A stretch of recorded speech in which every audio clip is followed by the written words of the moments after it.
धरना और उसे ख़त्म कराने की कोशिशों को पाकिस्तान से बाहर कैसे देखा गया, इस पर हम बात करेंगे वाशिंगटन के तहकीकी इदारे विल्सन सेंटर में एशिया प्रोग्राम के डेप्यूटी डायरेक्टर माइकल कुगलमैन से।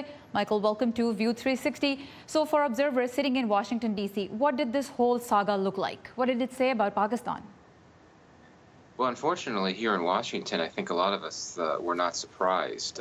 We've seen Pakistan as a country where hardliners, religious conservatives, have a lot of clout and have the ability to take to the streets and stay in the streets for a long time, and oftentimes have their demands granted. And that's, of course, exactly what happened over the weekend. And I think that for many here in Washington, the conclusion is that Pakistan is a place where hardline ideologies and those that subscribe to hardline views can oftentimes get what they want, simply because those in power are scared not to give in or have their own reasons for wanting to give in to the demands of these hardliners. तो Michael Kugelman कहते हैं कि जो कुछ इस वाक़े में हुआ वो वाशिंगटन और दीगर जगहों पर बैठे हुए तज्ज़ियाकारों के लिए हैरान कुन नहीं था, क्योंकि यहाँ यही तासुर पाया जाता है कि पाकिस्तान में सख्त गिर मौक़िफ़ रखने वाले जो लोग हैं उनके पास बहुत ताकत है और वो अपने मुतालबात मनवा सकते हैं, और ऐसा ही इस केस में भी हुआ. So Michael, the way this all ended, what about the power dynamic in Pakistan? Today we heard that the court in Islamabad issued a very scathing critique of the military for being part of this final agreement that was signed. So in terms of the overall power dynamic between various groups, state and non-state actors, what's the conclusion? What should we learn from this? Well, it's interesting. I think clearly the government, the civilians are a big loser here. I mean, this is a government that has been very vulnerable for quite a few months, and I think that this makes the government look even worse because it's seen as trying to crack down against these protesters and not succeeding, and B, giving in to the demands of the protesters. The interesting thing is that the military should be seen as a winner simply because I think whenever the government gets weaker in a country like Pakistan, the military likes that and wins out. But I've been struck by how much criticism I've seen coming from many Pakistanis, including conservative, pro-military Pakistanis who are very unhappy with the army, and they see correctly, in my view, that it's not just the government, but also the military that essentially appeased a group of hardliners. So I think that both the government and the military, I think, really will suffer in this case, though particularly the government. तो Michael Kugelman कहते हैं कि civilian क़यादत और फ़ौज दोनों को ही इससे नुकसान होगा, क्योंकि पाकिस्तान में जो सिविलियन क़यादत है वो तो कमज़ोर होती नज़र आई, लेकिन साथ ही मुख्तलिफ़ हलकों की जानिब से फ़ौज पे भी तनकीद जो की जा रही है, और माइकल कुगलमैन की नज़र में वो दुरुस्त तनकीद है कि फ़ौज का जो इसमें मामले में किरदार था, ख़ास तौर पर हार्ड लाइनर्स को स्पेस देने का और उनकी बात को मानने का और इस मुआहदे में शिरकत करने का, वो ऐसे इक़दाम थे जिनकी वजह से फ़ौज की पोजीशन भी इस मामले पर तनकीद का सामना कर रही है. Michael, let's move on to another thing that Pakistan is right now a part of, and that is the military alliance, the 41 country military alliance that was formally launched in Saudi Arabia yesterday. Pakistan's former army chief Raheel Sharif is heading that alliance, and Pakistan's leadership is right now in Saudi Arabia. Being part of this alliance, do you think this could work positively for Pakistan's image, or could this also bring new complications for it?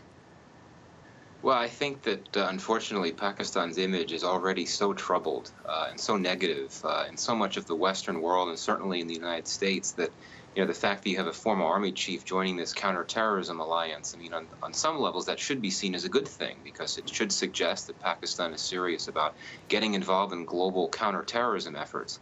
But I think that the damage is already done when it comes to Pakistan, and particularly what happened this weekend will only really worsen Pakistan's image in the United States and elsewhere, and so I think it's not really going to make much of a difference. Right, so Pakistan का image Michael Kugelman कहते हैं क्योंकि पहले ही मनफी था, और इस episode के बाद जो धरने से की जो एपिसोड हुई उससे मज़ीद मनफी ही हो रहा है दुनिया के सामने. तो अगरचे पाकिस्तान इस सऊदी अलायंस का हिस्सा बन के ये तो दिखा सकता है कि वो दहशतगर्दी के ख़िलाफ़ बैन अवी कोशिशों में अहम किरदार अदा कर रहा है, लेकिन ओवरऑल उसके इमेज को इससे शायद कुछ बहुत ज़्यादा बड़ी बूस्ट ना मिले. Michael, white house yesterday warned Pakistan about consequences if it doesn't arrest and prosecute Hafiz Saeed. What could be those consequences that the White House is talking about? Well, I think it's going to be a few more weeks at least before the U.S. would actually be serious about taking measures against Pakistan.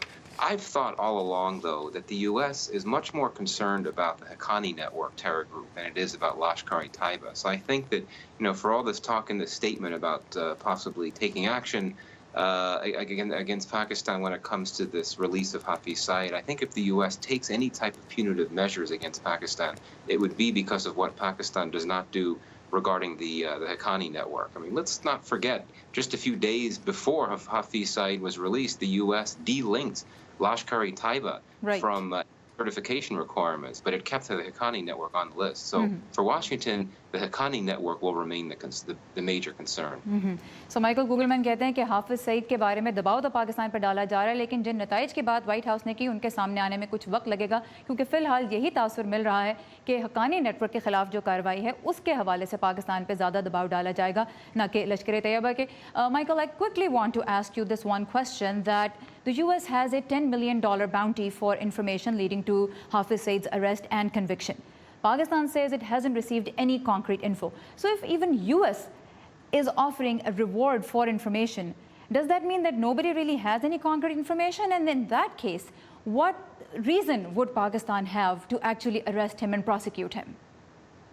Well, you're absolutely right. This is why I think there's no reason to believe that the U.S. is going to get what it wants. I mean, according to Pakistan, there is no proof that Hafiz Saeed or his organization was involved in the 2008 Mumbai terrorist attacks. I mean, this is why he was released from house arrest. The Pakistani legal authorities claim that there was no evidence to justify detaining him anymore, hence he was released. So this is going to remain a big tension point in U.S.-Pakistan relations, just because the U.S.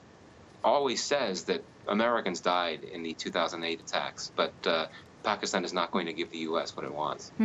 So Michael Kugelman कहते हैं कि हाफिज सईद के मामले पे पाकिस्तान और America के दरमियान तनाव जारी रहेगा, क्योंकि दोनों ही जानिब के पास से ऐसी कोई इन्फॉर्मेशन अभी तक सामने नहीं आई जिसकी बुनियाद पे हाफिज सईद को दोबारा गिरफ्तार करके आइन के कटहरे में, कानून के इंसाफ के कटहरे में खड़ा किया जा सके। Michael Kugelman, as always, thank you very much for your time and your insight.